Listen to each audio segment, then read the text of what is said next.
Hello student, मैं Sanjay Patidar coaching class में आप लोगों का स्वागत करता हूं। आइए इस वीडियो लेक्चर में हम प्रश्नावली 6.3 के प्रश्न नंबर 7 से आगे के सवालों को करेंगे। इसके पहले के सवाल हम इसके पहले के वीडियो में अपलोड कर चुके हैं। अगर आपने वो नहीं देखे हैं तो सबसे पहले उन्हें देखें। इसकी लिंक मैं आपको डिस्क्रिप्शन में दे दूंगा, वहाँ से जाकर आप बड़ी आसानी से इन सवालों को देख सकते हैं। उसके बाद ही आगे के सवालों को करें ताकि आपको सवाल अच्छी तरह समझ में आए। आइए प्रश्न नंबर 7 में इन्होंने कहा है कि आकृति में ट्राइंगल ABC के शीर्ष लंब AD और CE परस्पर बिंदु P पर प्रतिच्छेद होते हैं, तो दर्शाइए कि ये चारों ट्राइंगल समरूप है। तो इसके लिए बच्चों वही हमें या तो भुजा भुजा समरूपता या कोण कोण समरूपता या भुजा कोण भुजा समरूपता को यहाँ प्रूफ करना पड़ेगा और बताना पड़ेगा कि समरूप है कि नहीं। बहुत छोटा सवाल है, मैं यही सारे सवालों को कर दूंगा। तो सबसे पहले देखें हम AEP समरूप है CDP, तो हम ढूंढे कि पहले ये ट्राइंगल कहाँ है। तो AE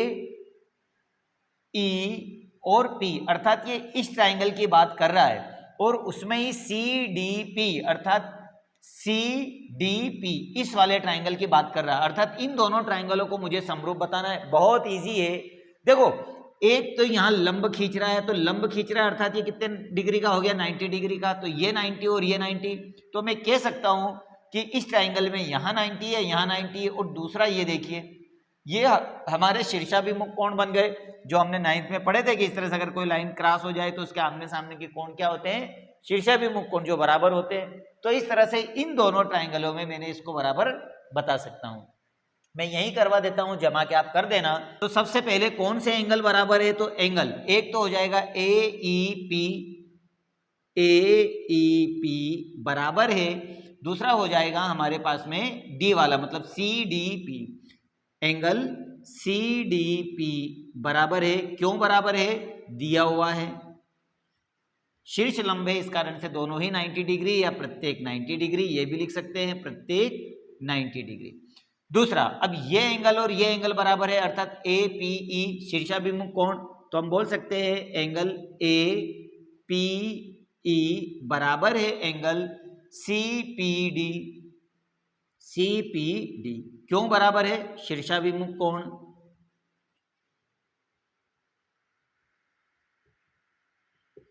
तो इस तरह से मैंने इन दोनों ट्राइंगलों के दो कोण मैंने बता दिए हैं बराबर। अगर दो कोण बराबर, ट्राइंगल क्या हो गया, समरूप। तो आप लिख सकते हो कि भुजा भुजा समरूपता से ट्राइंगल क्या हो गया, समरूप हो गया। और बड़ी आसानी से हमने सवाल को सोल्व कर लिया।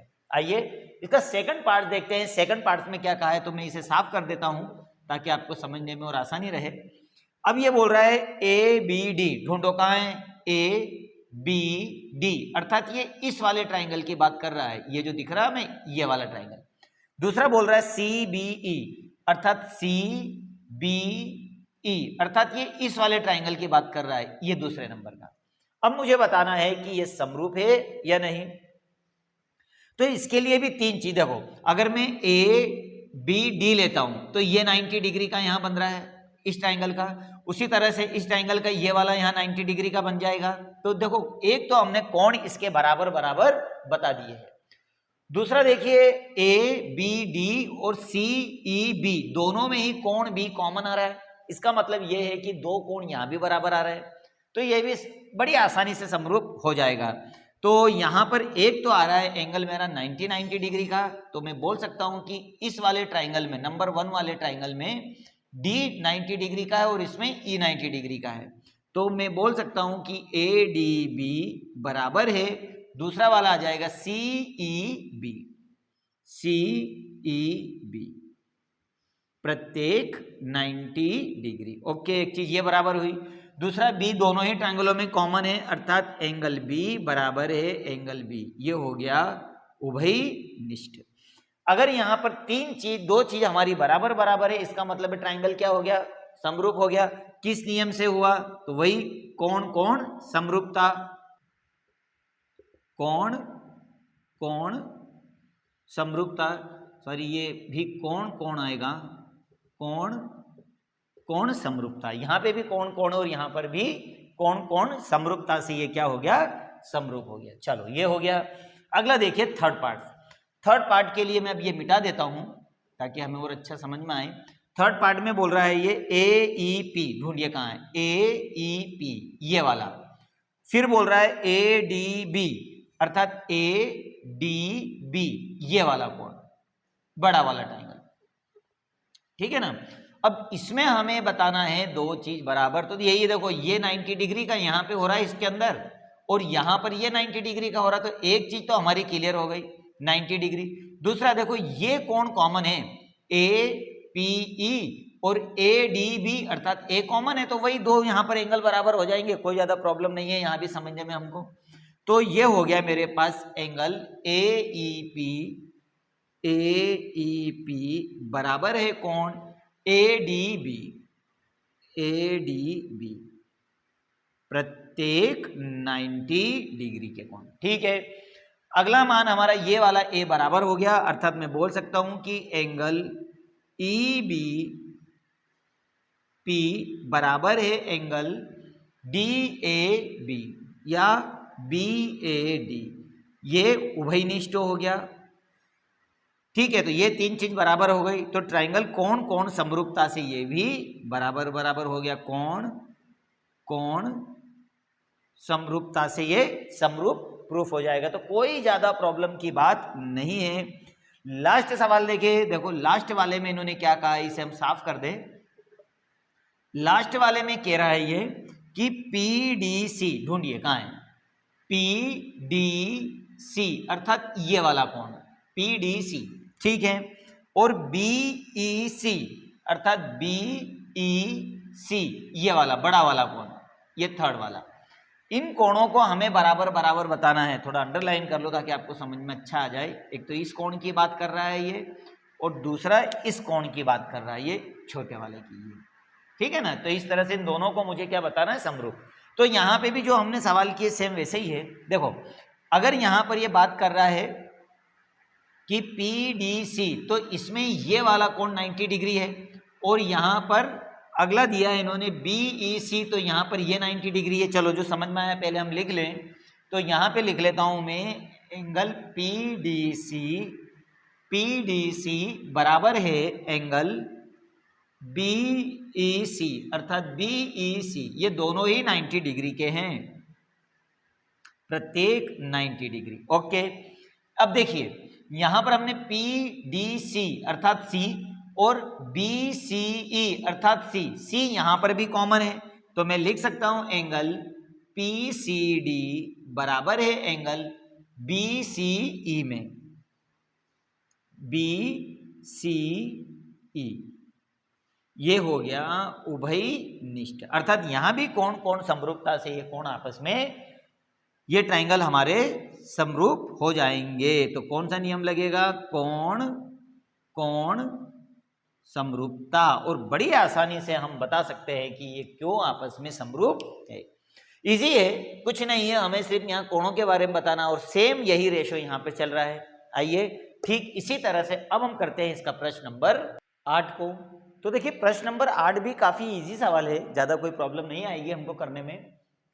छोटा सा सवाल है, देखो क्या दिया है इन्होंने कि समांतर चतुर्भुज ABCD की बढ़ाई गई भुजा AD पर स्थित E एक बिंदु है तथा BE भुजा CD को E पर प्रतिच्छेद करती है। तो आइए देखो इतना समझे हम कि ABCD एक समांतर चतुर्भुज है। समांतर चतुर्भुज का मतलब यह है कि ऐसा चतुर्भुज जिसकी दो भुजाएं आपस में पैरेलल हो अर्थात समानांतर हो। तो AB और CD को हम मान लेते हैं कि समानांतर भुजाएं हैं, ठीक है ना। आगे बोल रहा है कि AD पर स्थित E एक बिंदु है, तो देखो AD पर कोई बिंदु E आगे अगर बढ़ाओगे तो E कोई बिंदु आ रहा है, तथा BE का मतलब है कि इस लाइन को यहां से यहां तक मुझे मिलाना है, क्योंकि इसका चित्र दिया नहीं इसलिए आप समझ लेना। BE CD को E पर प्रतिच्छेद करता है, अर्थात ये जो CD है इसको कहां प्रतिच्छेद करता है, F पर प्रतिच्छेद करता है। तो ये यहां पर F है, F पर प्रतिच्छेद करता है। आगे देखिए फिर बोल रहा है कि दर्शाइए कि ABE का मतलब क्या। देखो ABE से कहने का मतलब है ये वाला ट्राइंगल, ये इसको थोड़ा डार्क कर देता हूं मैं, ये वाला ट्राइंगल, ठीक है ना, समरूप है CFB अर्थात CFB इस वाले ट्राइंगल से, ये जो डॉट डॉट बनाया है इस वाले ट्राइंगल से, ये दोनों समरूप है। आसान है। देखो सबसे पहले तो हम इसको हल कर लेते हैं, कैसे करेंगे हम समझे इसको। हमारे पास में एक ट्राइंगल दिया है इन्होंने, ट्राइंगल ए बी ई तथा ट्राइंगल सी एफ बी में, सी एफ बी में। अब मुझे कोई दो चीज बराबर बताना। देखो एक चीज तो यहां पर अगर देखा जाए तो हमने 9th में पढ़ा था उल्टा जेड जो पढ़ा था, देखो ये ऐसा गया ऐसा गया ऐसा और ऐसा, तो एक ये वाला एंगल इस ट्राइंगल का और इस वाले ट्राइंगल का ये एंगल बराबर है, क्योंकि देखो जेड की आकृति बना रहा है ये इस तरह से। इसका मतलब ये एकांत अंतःखंड में बनने वाले कोण हो गए जो इक्वल है। तो मैं लिख सकता हूं कि इसमें बड़े ट्राइंगल में ए ई बी बराबर है, ए ई बी बराबर है। छोटे एंगल की बात करें तो सी बी एफ से, सी बी एफ से, लेकिन क्यों? एकांतर कोण।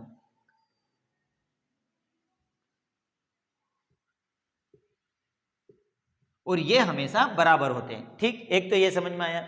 दूसरा देखो ये जो हमको दिया हुआ है चतुर्भुज, ये समांतर चतुर्भुज है और हमें मालूम है समांतर चतुर्भुज के सम्मुख कोण बराबर बराबर होते हैं, ये नियम तो हमें पता है। इसका मतलब है एंगल ए इस वाले ट्राइंगल का और एंगल सी इसका बराबर हो जाएगा। लिख लेते हैं नियम कि समांतर चतुर्भुज के सम्मुख कोण बराबर होते हैं।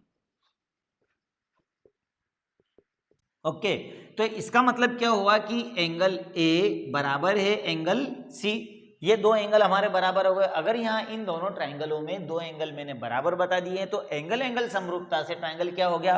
समरूप हो गया। तो मैं बोल सकता हूं कि ए बी ई समरूप है ट्राइंगल सी एफ बी के। और किस नियम से है ये? कोण कोण समरूपता। तो कोण कोण समरूपता से ये हो जाएगा समरूप।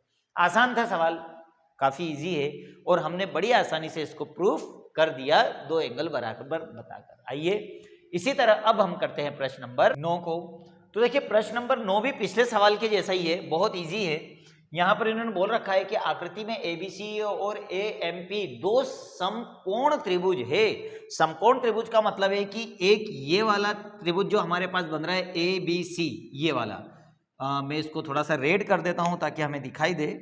तो ये रहा ट्राइंगल ए बी सी, ये 90 डिग्री का है ये। और दूसरा इन्होंने दिया है ए एम पी, अर्थात देखिए ए एम पी ये वाला जो ब्लैक कलर में आएगा, जो डॉट डॉट बना देता हूं मैं तो आपको समझने में आसानी रहे, ये वाला। ठीक है ना, ये दोनों ही ट्राइंगल कैसे हैं हमारे पास में? समकोण है, अर्थात इनके ए के कोण 90 डिग्री के हैं, जिनके कोण बी और एम समकोण है। सिद्ध कीजिए कि ए बी सी अर्थात ए बी सी और दूसरा ट्राइंगल ए एम पी अर्थात ए एम पी दोनों ही समरूप है। और साथ में मुझे प्रूव करना है कि इनकी जो भुजाएं हैं वो भी सेम रेशो में है। तो देखो बच्चों यहां पर अगर मैं इन दोनों ट्राइंगलों को समरूप बता देता हूं तो समरूप त्रिभुजों की संगत भुजाएं सेम रेशो में होती है, तो ये डायरेक्ट ही सेम रेशो में चली जाएगी। अगर मैंने ये प्रूफ कर दिया तो ये ऑलरेडी खुद ही प्रूफ हो जाएगा। तो मुझे इसमें कुछ नहीं है, दो कोण बराबर बता रहा है और बराबर दिख भी रहे हैं। तो ए बी सी में ये हमें 90 डिग्री का दिखाई दे रहा है और दूसरा ए एम पी में ये 90 डिग्री का दिखाई दे रहा है, अर्थात एक कोण तो बराबर हो गए। अब एक कोण और बराबर, देखो दोनों ट्राइंगलों में ही ए बराबर बराबर है, ए बी सी और ए एम पी ये उभयनिष्ठ हो गया। तो दो कोण बराबर हुए मतलब ट्राइंगल समरूप हो गया, और समरूप हो गया तो संगत भुजाएं सेम रेशो में हो गई। बस इतना सा हल करना है। तो देखो इसको जब अपन सॉल्व करते हैं तो ये लिखा मैंने ट्राइंगल ए बी सी तथा ट्राइंगल ए एम पी में। तो एक तो इस वाले ट्राइंगल का बी और इस वाले ट्राइंगल का एम 90 डिग्री का है, तो ये लिखा मैंने ए बी सी बराबर है A M P. A M P हम लिख सकते हैं प्रत्येक 90 डिग्री। ओके, एंगल ए उभयनिष्ठ, एंगल ए बराबर है एंगल ए, ये कहां से लाया? उभयनिष्ठ। अर्थात इस तरह से मैंने दो कोण यहां पर बराबर बता दिए, इसलिए ट्राइंगल ए बी सी समरूप होगा ट्राइंगल ए एम पी के। और कौन से नियम से? कोण कोण समरूपता। अगर ये दोनों ही समरूप है तो फिर इसके संगत भाग भी बराबर होंगे। ये पहला पार्ट हमने पूरा किया। अतः सी ए अपॉन में पी ए बराबर है बी सी अपॉन में एम पी, क्योंकि समरूप त्रिभुजों के संगत भुजाएं सेम रेशो में होती है। बड़ी आसानी से हमने इन दोनों ही नियमों को या दोनों सवालों को हमने प्रूफ कर दिया। काफी इजी सवाल थे, सिर्फ हमें समरूपता की कसौटी बताना है। अब आगे के सवाल थोड़े से टफ हमारे जाने वाले हैं, कोई बात नहीं, बहुत आसानी से हम करेंगे। तो मिलते हैं हम नेक्स्ट वीडियो में अगले सवालों के साथ। Subscribe now and press the bell icon, never miss an update.